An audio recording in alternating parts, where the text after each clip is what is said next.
La cité Saint-Maurice représente une expérience innovante à l'époque de sa construction en 1854. Elle s'inscrit parmi les exemples élaborés en France sous l'impulsion de Napoléon III afin d'améliorer les conditions de logement de la classe ouvrière. Construite à la campagne, aux portes d'une ville de Lille encore enserrée dans ses remparts, la cité Saint-Maurice offre un logement décent aux locataires y étant admis. En contrepartie, la vie à l'intérieur y est collective et régie par un règlement auquel chacun doit se soumettre.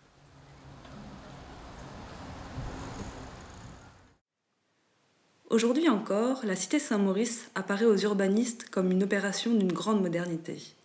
Avec ses appartements et ses maisons, son local associatif et ses jardins partagés, elle regroupe des types de logements diversifiés autour d'espaces et de services communs favorisant les liens solidaires ou intergénérationnels.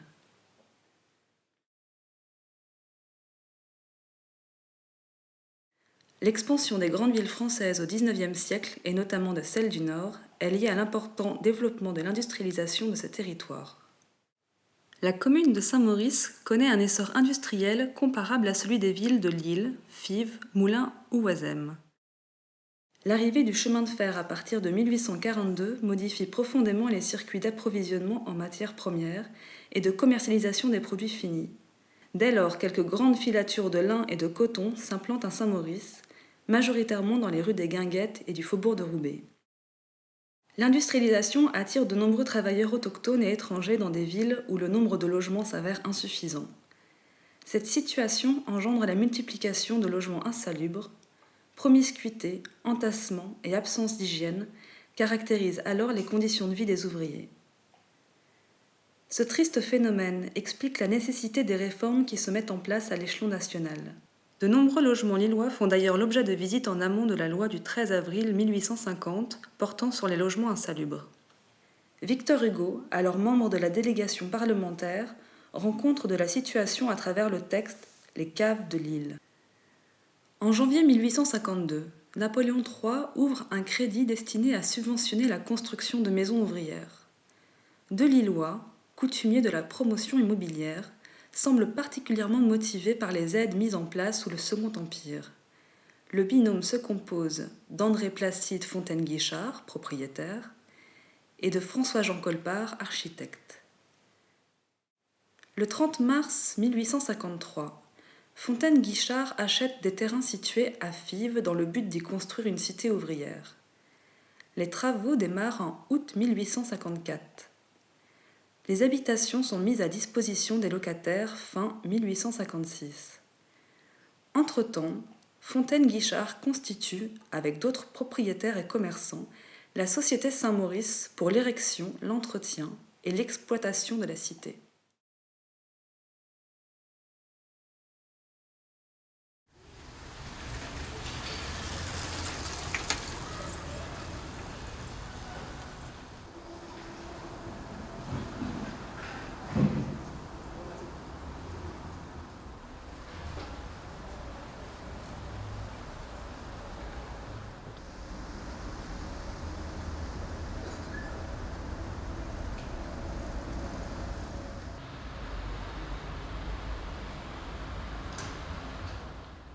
Lorsque l'on vient de la rue, on découvre l'entrée, qui est un porche assez monumental, puis un passage sous voûte.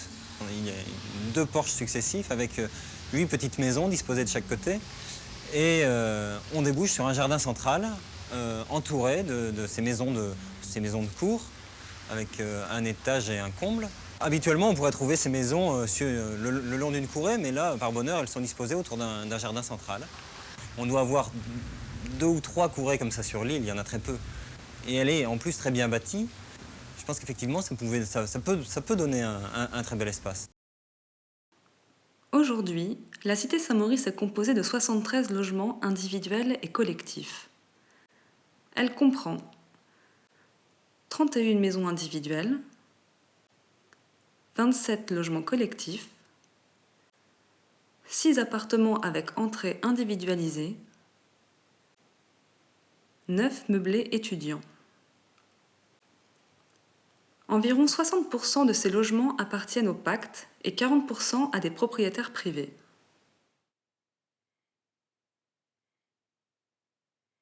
Initialement, la cité proposait une configuration différente, sur un terrain plus vaste. Cette cité est située dans le faubourg de Fives, à l'extrémité de la rue des Guinguettes. On y entre par une sorte de vaste portique donnant sur une cour intérieure au milieu de laquelle est une chapelle. Tout autour, 64 maisons forment un vaste cercle autour d'un préau occupé par des jardins. La cité offrait déjà plusieurs types de logements destinés à différentes populations. Familles ou célibataires habitent la cité. Les logements ne disposent pas de l'eau courante. La cour comprend 4 latrines collectives réparties dans l'espace central et une chapelle située dans l'axe du porche. Ces éléments resteront en place jusqu'en 1954. En 1953, après 99 années d'existence, la Société Saint-Maurice est dissoute, conformément à ses statuts. La cité est vendue à la découpe, alors que sa physionomie était jusque-là restée la même et que la vie collective y était privilégiée. Les intérêts particuliers des nouveaux propriétaires dominent les nouveaux aménagements. Certains édifient un pigeonnier, d'autres des garages. Toutes sortes de petites constructions voient le jour et en quelques années, la cour de la cité en est saturée. Au début des années 1970, le tracé de la voie rapide urbaine est programmé parallèlement aux voies de chemin de fer situées à proximité immédiate de la cité Saint-Maurice. Le tissu urbain est sérieusement écorché par les travaux qui s'engagent. Environ 700 logements sont rasés. Pendant un temps, la cité est elle-même promise à la démolition. Finalement, seule la partie sud sera rasée pour favoriser l'élargissement de la rue de Flers. Le caractère si particulier de la cité est mis à mal par le nouveau maillage urbain qui produit un grand nombre de délaissés ou d'espaces peu qualitatifs.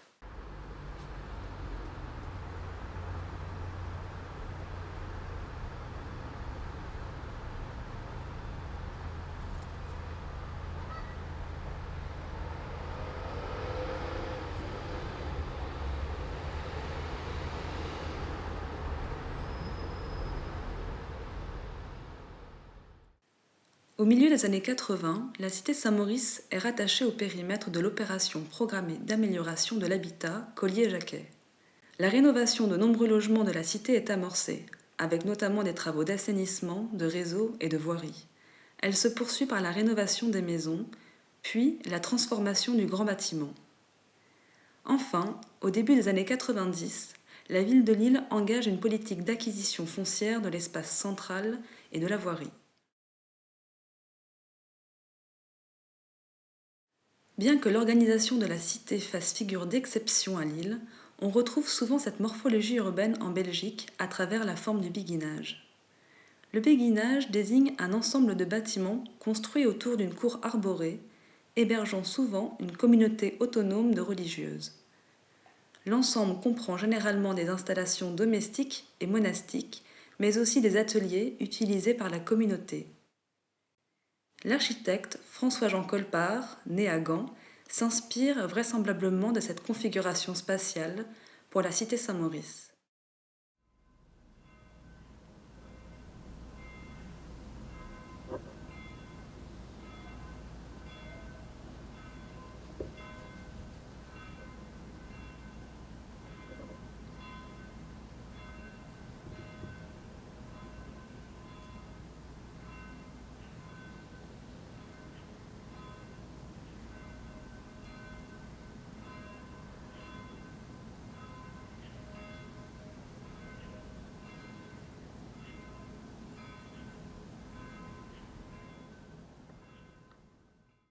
Autour de 1850, quelques initiatives de construction de logements ouvriers voient le jour dans la périphérie de Lille.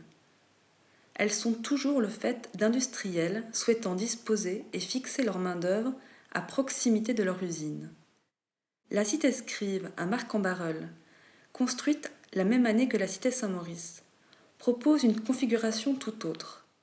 Les maisons sont groupées par 4 et disposent chacune d'un jardin et de commodités personnelles. À l'inverse des béguinages flamands et de la cité Saint-Maurice, la vie individuelle est privilégiée à la vie collective. En France, la question idéologique entre individualisation du logement ouvrier et vie communautaire fait débat et donne naissance à quelques utopies. La réalisation française illustrant le mieux cette situation est le Familistère de Guise. Construit par l'industriel Jean-Baptiste Gaudin, dans l'Aisne, ce véritable palais social sans hiérarchie, où ouvriers, ingénieurs et patrons vivent ensemble, témoigne de l'idéologie développée par Charles Fourier, figure du socialisme utopiste, dans la première moitié du XIXe siècle. Gaudin traduit cette pensée à travers une disposition classique, calquée sur le modèle fouriériste. Un bâtiment central flanqué d'ailes qui délimite une place de parade. Au bâtiment de logement, l'industriel ajoute ce que le logement collectif permet et qu'il appelle les équivalents de la richesse, c'est-à-dire des services que l'individu seul ne peut se procurer. Des économas, un théâtre, des écoles, une pouponnière. Dans son projet initial, l'architecte de la cité Saint-Maurice utilise la cour comme le lieu de vie, de service, destiné à l'ensemble des habitants. Chaque habitant y est vu et voit les autres à tout moment de la journée. Comme au Familistère ou dans le Béguinage, la régulation des comportements se fait par la pression des regards. Comme au Familistère, la cité est régie par un règlement intérieur dès 1859. Le directeur gérant aura le droit de visiter les maisons et habitations composant la cité quand bon lui semblera, à l'effet de s'assurer de l'état dans lequel le tout sera tenu.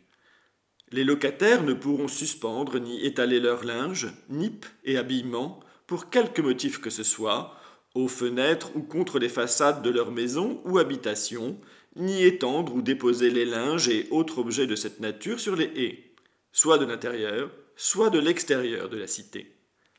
Aucun locataire ne pourra avoir ni poule, ni chien, ni pigeon, ni lapin, soit dans l'intérieur des habitations, soit dans des cabanes ou cages placées à l'extérieur.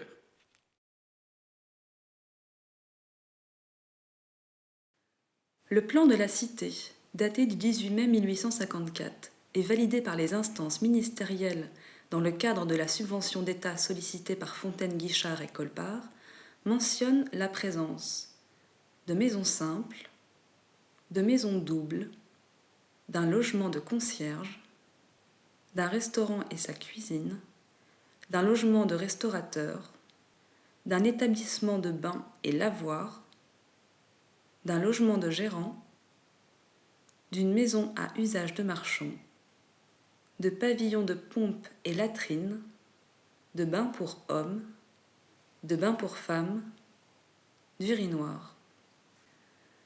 Dans cette version initiale du projet, l'accès à la cité est situé rue des Hautes-Voies. Il s'agit d'un passage couvert aux dimensions modestes, compris dans un corps de bâtiment plus épais que le reste des constructions. Les bains et lavoirs sont également accessibles depuis la rue des Hautes-Voies, mais par un second accès autonome, situé en amont de la rue. La diversité des équipements tient compte d'usages particuliers et d'usages collectifs, organisés de façon fonctionnelle. Ce premier plan connu de la cité, qui reste le plus abouti du point de vue programmatique, représente une sorte de projet idéal de la cité. L'architecte y développe techniquement certains éléments du programme. Il fait notamment des bains et lavoirs un objet technique dans lequel la toiture devient un réservoir d'eau de pluie. De forme octogonale, le restaurant trône au centre de la cour. Il bénéficie de 2 accès. Son entrée principale est axée sur le passage couvert de la rue des Hautes-Voies. Le plan paysager de la cour s'organise autour de l'octogone. Il propose une géométrie franche, contrebalancée par la présence d'un couvert végétal devant les façades exposées au sud. Le projet réalisé et livré à l'automne 1856 n'est pas conforme au plan validé par l'État dans le cadre de la demande de subvention. Les modifications apportées au projet initial impliquent des changements majeurs. Le basculement à l'ouest de l'entrée modifie le statut de l'espace central qui devient traversant. Dans l'axe de l'entrée, le restaurant est remplacé par une chapelle. Celle-ci est balisée par les 4 latrines. Alors qu'à la même époque, les logements de la cité Scribe bénéficient de sanitaires individuels, ici les latrines sont communes et à la vue de tous, comme dans une courée. Les bains et lavoirs ne sont pas réalisés. L'espace central est finalement l'unique espace de vie collectif de la cité. N'ayant pas réalisé le restaurant, Colpart donne au porche le statut d'élément remarquable de la cité. Avant même que ne se développe massivement la monumentalité dans l'habitat à Lille, Colpart introduit cette caractéristique à la cité Saint-Maurice.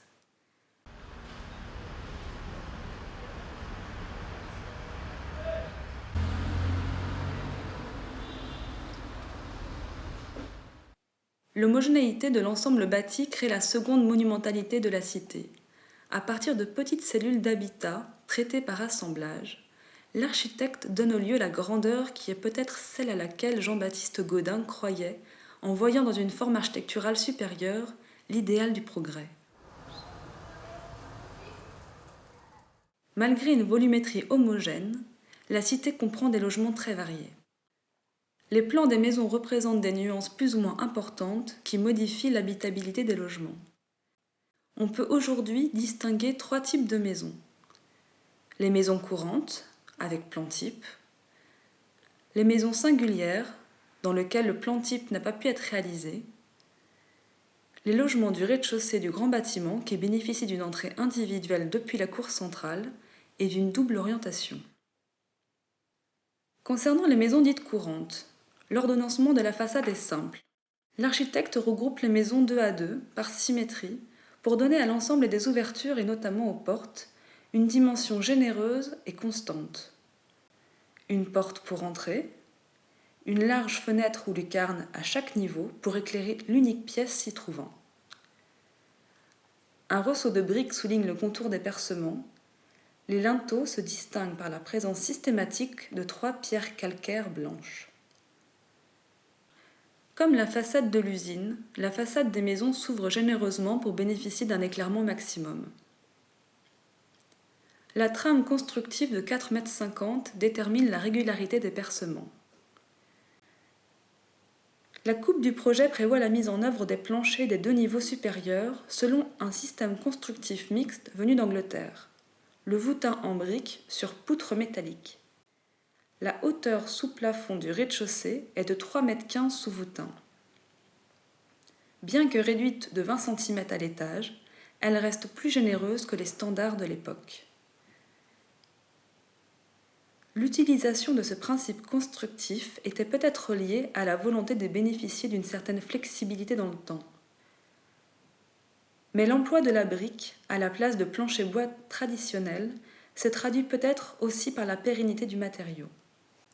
Colpart, qui s'est déjà rendu en Angleterre, s'inspire directement des principes d'Henry Roberts, dont l'ouvrage Des habitations des classes ouvrières est traduit en France dès 1851 à la demande de Napoléon III.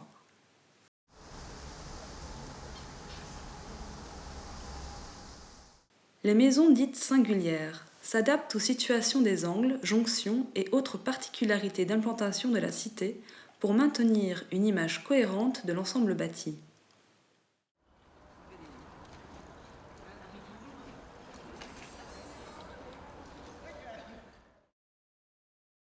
Les logements du grand bâtiment, accessibles depuis la cour, assurent le prolongement de l'habitat individuel. Les étages supérieurs sont constitués de chambres. Jusqu'à ce que des changements typologiques majeurs interviennent dans les années 90, le rez-de-chaussée est composé en son centre de 6 logements identiques en duplex, présentant des caractéristiques plus spacieuses que les maisons de la cour. Sur une trame de 5 mètres de largeur, le logement dispose de 2 pièces traversantes et communicantes, rendues autonomes grâce au report de l'escalier vers le centre du logement, ménageant ainsi un couloir de desserte. À l'étage, on retrouve 2 pièces distribuées par un palier. Pour réaliser les 2 niveaux supérieurs, l'architecte modifie le sens de portée afin de moduler la taille des chambres. 2 escaliers, situés aux extrémités du bâtiment, distribuent un long couloir intérieur aveugle. De part et d'autre sont situées les chambres. Dans les années 1950-1960, les chambres sont, au fur et à mesure des évolutions du peuplement, réaménagées en appartements. Les travaux de restructuration lourde, engagés à la fin des années 80 par le Pacte, modifie radicalement cette partition typologique entre le bas et le haut du bâtiment. L'architecte François Lacoste redistribue, comme le programme le demande, le bâtiment par 3 entrées distinctes. Il varie les types et crée des logements sur mesure à partir des contraintes de l'existant. Il est indispensable de repenser entièrement les circulations dans le bâtiment. La réhabilitation de l'immeuble va sensiblement densifier son occupation.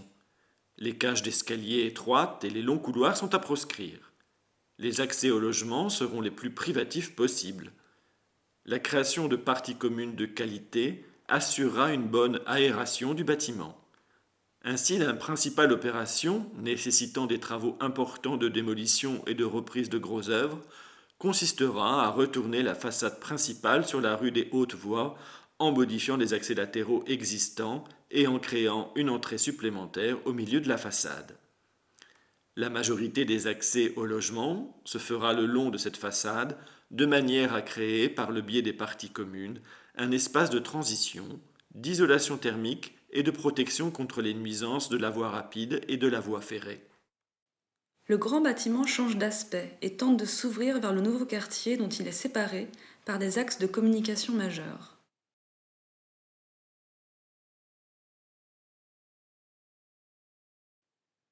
Entre voûte et arc de triomphe, le porche rue de la Cité fait écho aux grandes figures de l'architecture classique.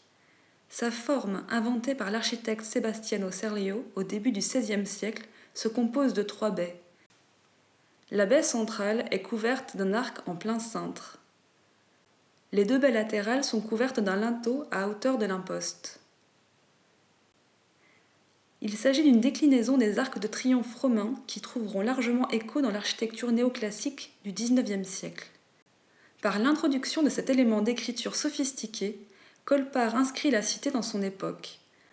Après avoir opéré un changement d'orientation de l'accès de la cité, Colpart lui attribue donc une certaine stature par rapport à l'espace public de la rue de la Cité, nouvellement créé. De part et d'autre du porche, les façades du rez-de-chaussée sont vitrées. L'étage garde son ordonnancement habituel. Le porche est fermé par une grille et est éclairé par une lanterne suspendue qui participe à l'écriture classique de l'ensemble architectural. Le porche canalise les mouvements d'allées et venues des habitants. Il est d'une certaine manière un espace d'observation pour ceux qui y vivent, mais ces maisons, par leur proximité, sont également plus exposées que les autres au regard.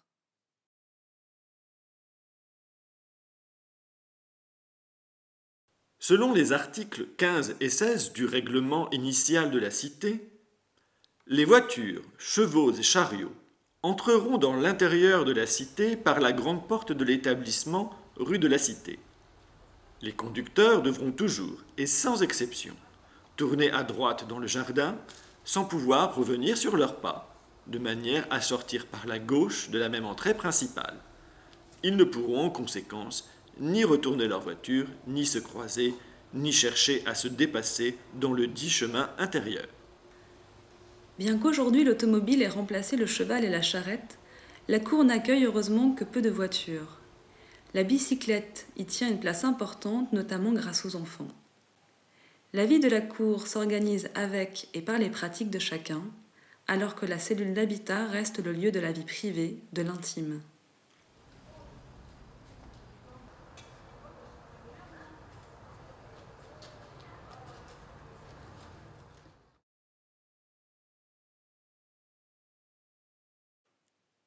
Âgée de 160 ans, la cité Saint-Maurice représente un exemple significatif dans l'histoire du logement social à Lille.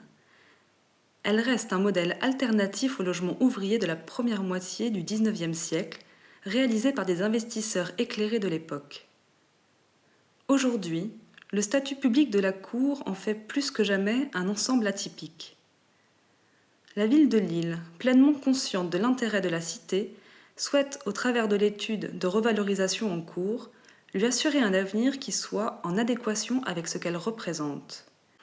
La réflexion, portée à l'échelle du quartier mais aussi de la ville, pourrait réinscrire la cité dans l'histoire pour les 160 ans à venir.